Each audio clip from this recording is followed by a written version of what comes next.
welcome to Revolution Against Evolution. I'm your host, Doug Sharp. Your co-host, Rich Gear, here as well, and we have an honored guest here. We've interviewed several times over the years. Thank you, Dr. Jerry Bergman, for coming on the show again. We appreciate you very much. It's great to be on. Tonight we're going to be talking about Jerry Bergman's new book. It's called The Methodist Darwin Syndrome. Now, Jerry's written about 60 books, so this is number 60 or something like that. It's amazing. We are really amazed at the productivity you've done in terms of churning out information about the creation-evolution issue. And this is one of the latest issues that you are trying to address, is that we have the Darwin issue that we deal with, and it's really unscientific in the way it Well, what's so surprising, Doug, is, and Jerry brings this out so well, is how quickly and how completely many people who you think would be on the creation side of the issue have gone to the dark side. They've gone to the evolution side of the arguments and compromised with it. This book, The Methodist Darwin Syndrome, is really quite interesting. I've been reading it today, trying to catch up. Last time we were talking about it, I hadn't read it, and it's as all your books are, well documented, well footnoted, and that kind of stuff. But I've always been amazed at how the church, which should not be on the side of evolution, so often comes down even harder. The theistic people seem to come down harder against creation than the scientists do many times, and this is always surprising me. Not that there aren't atheistic scientists who are strong polemicists for evolution, but you expect that. But what you don't expect to see it is in the hierarchy of church people and upper church people, especially when you get, as you point out in this book, that much of the laity, if you will, in the Methodist Church are by and large more creation minded, where the upper echelon is more Darwinian in their thinking. You point that out quite effectively, I thought. And why don't you talk a little bit about that, I guess? Or I mean, we talk about the unscientific nature of Darwinism. That's how your book starts out, really. And you've actually believed, which we haven't said over the years, that evolution has been falsified, which is kind of a neat premise. Yeah, the problem is that the church is too influenced by the culture. And we can see this over and over, not just in this area, but other areas. They tend to go along with the culture, which is not a problem necessarily, but sometimes it is. In this case, it is. And the Methodist Church has been very influenced by the culture. And of course, the best examples are at least many Methodists accepted slavery. In fact, the church split over the slavery idea. Right. Now, of course, they regret it, but they also later on accepted eugenics, that some races were superior to other races and that we can breed better people. And they accepted that very aggressively in some cases. In fact, many Methodist ministers became aggressive supporters speaking around the country about that idea. And now they've apologized for good reason for supporting eugenics, because, of course, we realize it's wrong. That indeed, as the Bible says, we're all descendants of Adam and Eve, and therefore we're all equal. Some of us are not superior in genetic ways than other people. But unfortunately, the worst, I think, acceptance is, and I document this in my book, is the acceptance of Darwinism. Darwinism has not only overwhelming evidence against it, but it's problematic from the scientific viewpoint. I just watched on Discovery Channel a show about Hiroshima and Nagasaki. And after this surprised me. And I know a lot about World War II, but when I saw this film on History Channel, it surprised me. But they pointed out that weeks after they bombed the city, the American scientists went over there to study the effects of the bomb on the people. And they mentioned that the Japanese were very cooperative, and surprised me. If Japan bombed Detroit, I'm not sure I would welcome any of the people who bombed it to come in Detroit to check out the city, but they did. And this, I think, says a lot about war, who causes war and who leads and is behind the war. It wasn't the people, by and large. Anyways, they did a lot of studies, and they found indeed that there was a upsurge in leukemia and other diseases, cancers especially, as a result of the exposure to the people to the radiation. And of course, we know now that that's true. And of course, evolution, ironically, says the key to genetic variation is mutations caused by, for example, radioactivity. And so according to evolution, you are the result of high levels of radiation causing a large number of mutations. And so you are a result of mistakes, damage to the genome called mutations. And this is the basis of the theory. It's not a minor point, it's the central idea. So once you show indeed that you cannot get new genetic variety, at least significant new genetic variety, you get damage, of course, from mutations, the theory is gone. Now, there are many other evidences against the theory, but that's one of the major points that you can see everywhere. I worked when I was at the medical school doing research. I worked in the area of mutations and cancer. And when I would mention something like, well, do we have any evidence of beneficial mutations? And they would look at me like, are you okay? You've been working too hard. You need a break. What do you mean beneficial mutations? They almost invariably cause harm. And that was well respected, well known. In fact, it's so well known that if you knew there was a source of radiation like radon in your house, you would try to deal with it. You wouldn't say, oh, good, we have radon in the house. Maybe that'll cause mutations and maybe we'll have an Einstein IQ genius child as a result of this. Well, you know that's not going to happen. You know that mutations are harmful. And so that's the basis of evolution, and that is worse, more ludicrous than the basis for eugenics and slavery. At least there was some, we of course have shown this wrong today, but there was some apparent evidence for eugenics as well as for slavery. And today we know there's simply no evidence for evolution. And when I talk about evolution, I'm not talking about breeding dogs. I'm talking about we start out with nothing, as I show in the first chapter of my book, and we end up with everything. So literally from nothing to everything by chance. That's evolution. Now some argue, well, it wasn't nothing in the beginning. It was a small molecule about the size of a hydrogen atom. But where did that come from? Well, we don't know. We're still working on that. When you bring up these concerns, evolutionists say, well, we don't know. We haven't figured this out yet, but we'll figure it out. And it's kind of a stopgap. You realize that, and they realize that there are problems. You mentioned earlier, the laity are more apt in some ways to accept Darwinism because they don't know the problems.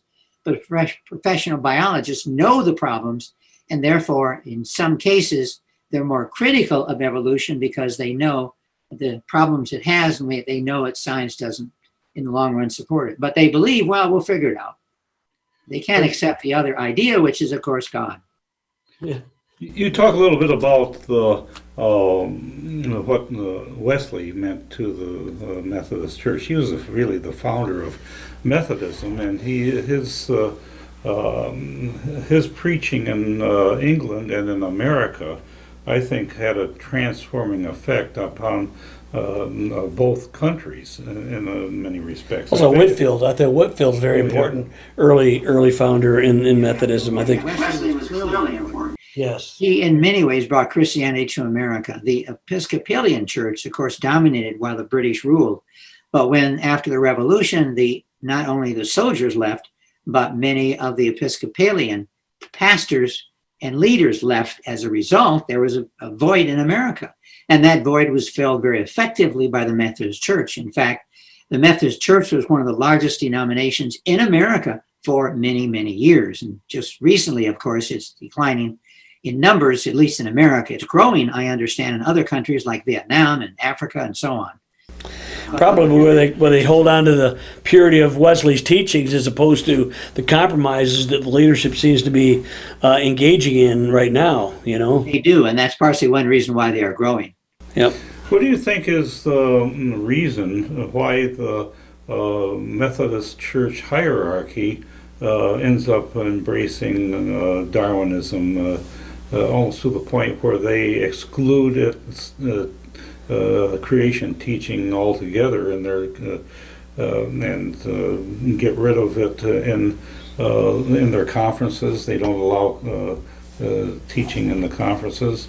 Why do you think that is the case? I think they're trying to be acceptable in the world. They're trying to basically say, we're educated, we're good people, And also a major influence is the colleges. Most, and I know not all, but most Methodist colleges in the science department teach evolution as fact. And they teach all this information, which we know has been refuted, like the vestigial organ argument, that we have 100 organs that have no function, or at least have a less function than they did in the past. So they teach all these ideas, and that's because, of course, the professors in most Methodist colleges were trained at secular universities and were trained in evolution, and therefore they are only aware of this side. One big difference you notice is that evolution is based on belief. They really believe it, and they believe it sincerely, and therefore evidence does not do much to persuade them against this worldview. On the other hand, many creationists were, like myself, were evolutionists, and I became such through study of evolution. So if you study the science objectively, without those blinders on, the evolution blinders, the evidence is clearly in support of a creation worldview and not in support of evolution. In fact, I have a whole book which I document, indeed, many, many cases of well-known scientists who were evolutionists and became creationists as a result of their study of science. And they bring this out very persuasively in their writings. And I, of course, simply review this in my book called Science is the Doorway to Theism. So Darwinism, and we've said this many times, is basically a belief system, even more so than it's a secular religion as opposed to a theistic religion. But they have a faith in it. You also brought up the point, this is something I've been astounded at, is part of it's the culture, but it's also there's the pride in their own education, their own knowledge. They think, I've always felt that many times people in the upper echelons of academia, if they believe in a biblical worldview whatsoever, they're not given the kudos or the respect that you will if you're an atheist or if you're an agnostic. You're basically not giving any kind of respect, and that goes a long way to undermining any kind of real, I would say, doctrinal biblical veracity. You just don't get that at higher levels many times. Do you think that's true? Oh yeah, you mentioned that evolution is a religion. Well, it's technically a worldview. And evolution explains where we came from, why we're here, and where we're going. Religion, Christianity, and the other theistic religions explain the same thing. Where we came from, why we're here, and where we're going. So the basic questions both worldviews, evolution and theism, explain. And therefore, they compete with each other, and that's why evolutionists are so emotional when you try to talk to them. I've tried over and over to converse with evolutionists, and they end up name calling. You're stupid, you're an idiot, you're a Nazi, you're a racist, etc. They have to use ad hominem when you get them, actually. But do you find more difficulty with the theological or the theologians or the scientists, or are they about equal as far as difficulty in debating? Well, it's about equal in many ways, except many of the biologists, though, realize the problems. And many anatomists realize there are no vestigial organs. I've taught anatomy for 30 years, and the books are very clear that I've used many different anatomy books. And if you look up the word vestigial in the book, it's not there. If you look up appendix, it doesn't mention any ideas about vestigiality. It points out they have a number of functions. And so there's no claims in the anatomy books for the vestigial organ idea. So I would hope that most anatomists would have dismissed this quite a few years ago, because just not there, the evidence. But unfortunately, you look at the biology books, and they claim that indeed we have all these vestigial organs, and they list the wisdom teeth and the appendix and the thyroid and the thymus gland and a bunch of other organs. So the textbooks are about 30 years or 40 years out of date, probably, right? Well, they are, but Stephen A. Gould did a really good article on the problem of biology books, and he brought out most biology books are written by professors of biology who use their own biology book when they were in college as a basis for writing the book. And most biology professors are not experts in all areas, and therefore they tend to rely upon what they learned in college. And so these ideas are repeated over and over and over.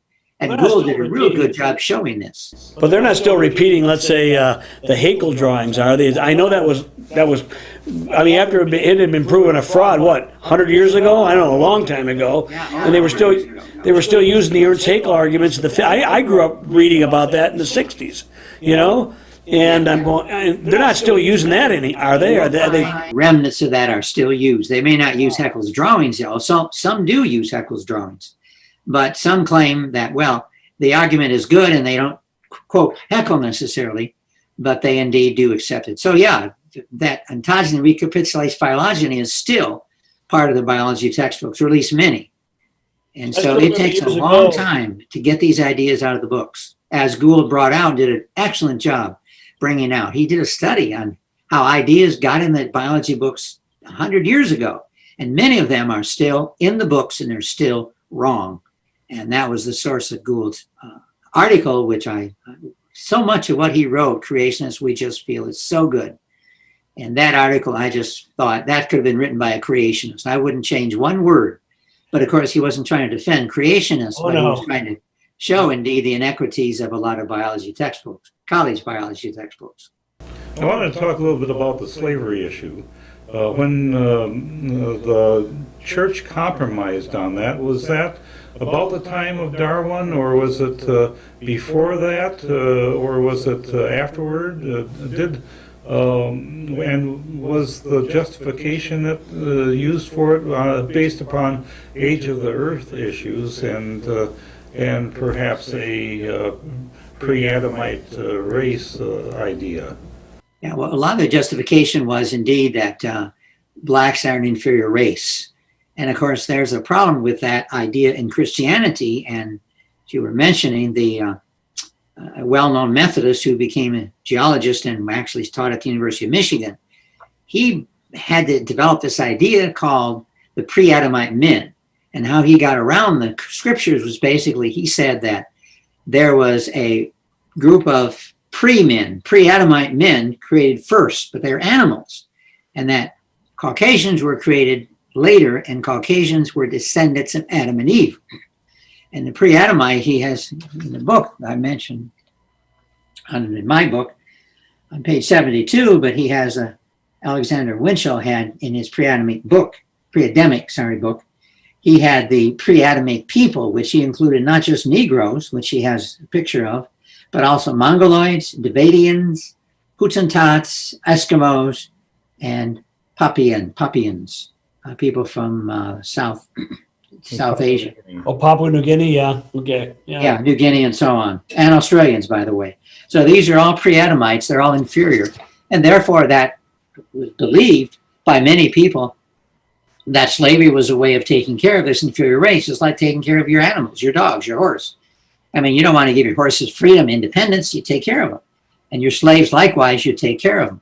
And so they thought this arrangement was biblical, and they thought it was okay. Now, of course, a lot of people did not accept the pre-Adamic idea, but nonetheless, they still accepted the idea of blacks were inferior in many ways, and this they felt was a result of evolution and of time and so on. Well, I know I just recently talked to a lady at church, and she thought Cain married somebody, there were other people created, and I go, I couldn't believe that somebody still believed that today. And she's actually pretty good as far as, for most things, as far as theologically speaking. But I go, Cain married his sister or some close personal relative descended from Adam and Eve. And I said, it's very clear that, I said, well, she went over to this land of Nod and found a wife over there. I said, no, that's not what it says. And I had this big debate with her, and I just couldn't believe that whole idea still persists when the scripture is so clear that from one blood all the nations of the earth have arisen, and all the fall, everyone is cursed because of the fall of Adam and Eve. Does that mean the Negroes would not be cursed, and they're not under the fall? They can't be redeemed. You mentioned that in your book that people had problems because they realized that Negroes would not be able to be redeemed. There's no redemption for them, but. To me, you have death and dying and suffering before Adam and Eve. You're really in a lot of trouble because you've negated the gospel. There's no need for Christ Jesus to come if there was no fall in the first place, or if the fall is irrelevant to all of creation except for Caucasians.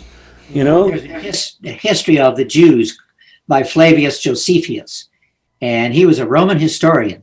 And his book, The History of the Jews, you're probably aware of that, Yes. in so many ways follows the Bible, except it gives a lot more information. Now, we don't accept that as inspired, but it gives a lot of more information. And we know that Adam and Eve had a lot of kids and a lot of children, and their children had a lot of children. So my guess is that when they left and married their sister, and they may not have even met their sister because they moved long distances away and began setting up their own cities and so on, and could have gone back and met their sister and then married her. So this wasn't somebody necessarily they grew up with, or they may have known about her when she was 3, 4, and 5, but when they went back and met her when she was 18, 19, 20, and so on, that it would be like a stranger and it would not be somebody they grew up with. So we talk a lot about marrying one's sister. Of course, today that's wrong because of genetics. We know that mutations are more common in a family because of the inheritance factor. But back then, of course, Adam and Eve had no mutations, 0. And so their offspring would have very few mutations. And so therefore, that would not have been a problem. In fact, marrying your sister was approved until much later when the mutation load developed to the point where indeed this would be a problem. Marrying your sister, you have the same mutation and therefore all kinds of diseases. Yeah, actually the Levitical laws, when it first became proscribed, and up until that time, it's like, look, Lot had children from his own daughters. That was really, and there was no, we get shocked about that, but the Ammonites and the Moabites came out of it, of which Jesus was a descendant of a Moabitess. You had the same problem at the time of Noah and... genetic bottleneck, yeah. And so that would have... and really, you notice that the ages in the Bible of the patriarchs dramatically did ascend after the flood versus they were nearly all 900 years old when they died in the time of Adam and Eve. Well, I actually put it to the evolutionists. I said, you may think I'm a knucklehead for believing a literal man and woman created all the human beings, but I said, you believe from a couple of ape-like hominids, 2 people come across. How come we're not extinct 300 times over? And so what you were saying about the genetic purity, if you will, there was actually, it was richer, I would say. Not purity is probably a bad word because it speaks of trying to purity of the race. It's not what I'm talking about. I'm talking about actually has more variety built into the genome, probably of some form or another, and a lot of that's either been lost or mutated since then, and so we can't do those type of things. But yeah, I tell them, I says, how come from 2 ape-like hominids, even if I allowed you a male and a female to arrive at the same time, which is stretching credibility to a huge degree, then how come we're not extinct? Because we would have been inbreeding all those years with common modern day genetic. The present is the key to the past. We would have issues, it would seem to me, unless there's been genetic, and we know there's genetic load and genetic breakdown we've documented it over the years, and so mutation does not help. Load is increasing each generation now, more so than back then. The feeling is that the atmosphere then was protective of cosmic radiation. And now the perception is that the atmospheric conditions have changed to a degree where we end up with a more cosmic radiation and thus more mutations, and thus we end up with a higher mutational load with each generation. About 100, the estimate is 100 new mutations for each generation. So your children have 100 more mutations than you do, and then your grandchildren have 100 more yet new mutations compared to you. So you can see the load is increasing pretty rapidly in our world. But way back in Adam and Eve's time, and Noah's time, as far as we know, there was no evidence of that mutational load increasing that rapidly. Now, have you had any issues in presenting your ideas in the Methodist Church? No, I've surveyed, in fact, my book has a chapter on this. I've surveyed Methodist lay people, and I found the vast majority are creationists. In fact, the pastors I've had in my church, we've had about 7 pastors, I think. I started attending that church when I married my wife 36 years ago. So we've had, I think, about 7 pastors. But among these pastors, as far as I'm aware, all were creationists. So it's not at the pastoral level. It tends to be at the higher level, the bishops and the leaders of the church is where the problem tends to be. So that has not trickled down yet at this point in time. Do you foresee that that's going to happen, though? I mean, what can you do to stop that, to stem the tide? Because usually That's why I wrote my book, and I hope my book gets out there, and a lot of Methodists buy it. I imagine Methodists would be the main people who'd be interested in this book. But there is in the Methodist Church now a lot of turmoil over sexual issues, especially, and therefore a lot are interested in these issues.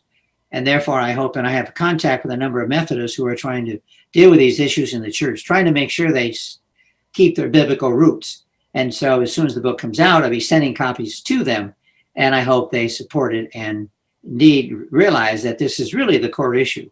For if you accepted we're all descendants of Adam and Eve, and God created them male and female, so much of these issues today, which are at issue, would not exist, like this idea that people can be one body and one person. I can have a male body and a female person. So I'm a female stuck in the wrong body.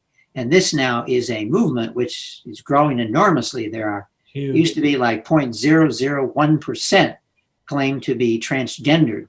Now it's like 1 or 2%. So we're talking about several 1,000% increase in the number. And that is a problem in the Methodist as well as other churches. I don't deal with that in my book, but if you think about it, if we're all descendants of Adam and Eve, there were male and female, and that's it. There was no third sex. There was no fourth sex. There was no 20 genders, as some people claim today. There are 20 different genders. There's only 2 genders, male and female, and that's it. So we're glad that you have written this book, because I think this not only applies to the Methodist Church, but to a lot of the denominations nowadays. I think there's compromises in the leadership of most of the churches, even the evangelical churches that most of us attend. There is doubts that are being given about whether to teach creation or not, and there is this pressure for people to compromise with evolution, and it's mostly at the university level where the kids get this and they don't get taught in the church, and so they get confused. Well, Jerry, we got about a minute left. Any last thought you'd like to leave us with here on this show about what you'd like to say? The literature at my church, published by Methodist publishing houses, it's all very good, excellent. In fact, I have a whole chapter where I quote the literature and what they actually teach. And so the kids learn in church one worldview, they go to college and they learn another worldview, and then they get confused, or they become accepted because their professor knows a lot about biology, but my pastor doesn't know anything about biology. And so they're convinced by the authority of the universities, and some don't attend Sunday school regularly, and therefore they're not aware of this literature. But it's there. I quote quite a bit in my book that indeed that the teachings in the literature the Methodist Church produces for the Sunday school, all of it that I've seen is very well done, not a problem. Good. Well, hope you enjoyed our show tonight. We'll see you next time on Revolution Against Evolution.